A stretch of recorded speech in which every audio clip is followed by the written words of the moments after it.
السلام علیکم ورحمت الله وبرکاتو. محترمینو ملګرو، الله تعالی دې وکړي چې راته روغ جوړ او د صحت په جامو باندې منظم یاست.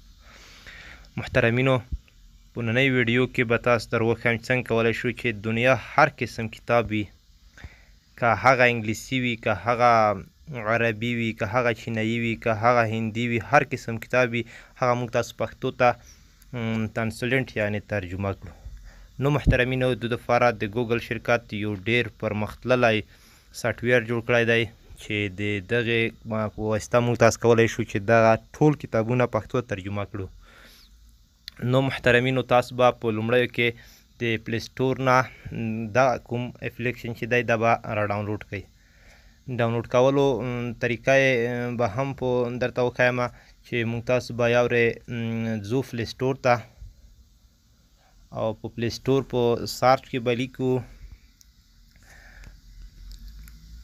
TRANSLA دا وینې خپله تاسو ته راوړو TRANSLATE او دغه بس به تاسو سارچ وکړئ او دغه به تاسو چې کوم اپلیکیشن دی دغه به تاسو را ډاونلوډ کړئ. دا لاندې ټرانسلیټ لانګویج په نوم سافټویر دی، دغه به تاسو را ډاونلوډ کړئ. دغه اپلیکیشن چې تاسو یې په سکرین باندې وینئ، هغه نه وروسته به تاسو دغه را خلاص کړئ.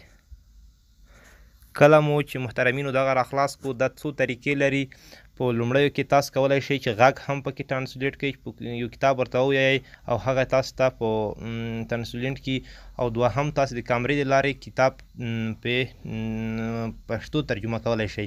دلته زیاتې ژبې لري، دلته وګورئ تاسو دومره ژبې لري، په دو کې هر قسم کتاب چې وي تاسو یې پښتو ترجمه کولی شئ. په دې طرف کې به تاسو پښتو انګلیسي یا اردو یا چینایي، او په دویم خوا کې به پښتو، او که پښتو غواړئ چې نور درته ترجمه کوي دا به تاسو دلته داسې سره یو بلې خوا ته بدل کړئ.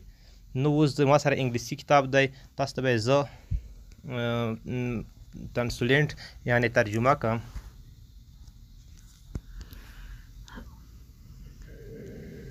دلته به تاسو دلته چې کله راغلی دا به داسې سکن کړي.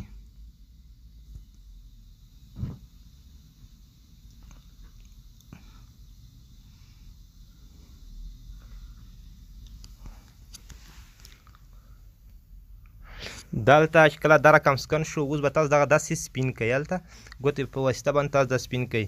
اوس دلته وګورئ تاسو دا یې ترجمه کوو. زه هیڅکله د سهار د وخت سره پاڅېږم، زه تل د ښوونځي لپاره ناوخته یم.